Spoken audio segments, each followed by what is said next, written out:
পছন্দ হয়েছে? এটা কি? কেন জামা? কার জামা?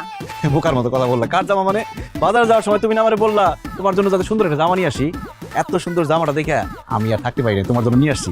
তোমার কিন্তু খুব মানাইছে। তোমারে আমি বলছি আমার সাইজের জামা আনতে। এইটা তো 3 সাইজ বড় জামা। আর তার উপরে কোন বুদ্ধিতে তুমি বলতেছো যে এই জামাই আমারে মানাইছে? আরে বাবা, জামা তো জামাই, ছোট হইলে কি আর বড় হইলে কি?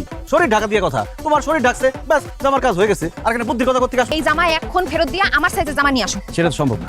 কেন সম্ভব না? দোকানদার ফেরত দিব না? আচ্ছা সমস্যা নাই, আমি যাইতেছি, আমি যাই কথা কমু। আমি কোনো দোকান থেকে এটা আনি না, আমি ভ্যান গাড়ি থেকে আনছি। কি? এই দেখো, এটার রং অনেক সুন্দর। হায় আল্লাহ, কি কাম করছে? Same size. আমার লেগে তুমি ভ্যান গাড়িতে জামা কিনে নিয়েছো, ওই লটের জামা। আবার এটা পরছি পরে কইতেছো মানাইছে না? তুই এখন বাড়িতে বাইরো। বাইরো, তুমি একটা বোকা মানুষ, সবাই তোমারে ঠকাইবো আর তুমি ঠকবা। আমি কোনো কথা শুনতে চাই না, আমি বাপের বাড়ি চলে যাইতেছি। আচ্ছা ঠিক আছে, আমি বাইরে যাচ্ছি, তাও তুমি যাও না, তুমি থাকো। এই জামাটাও কিন্তু তোমার। এই জামা তুই পর। বাড়িতে আইলে দেখি তোর খবর আছে। আল্লাহ, এই লোকটার একটু বুদ্ধি শুদ্ধি দাও আল্লাহ। কি জামা লইছে?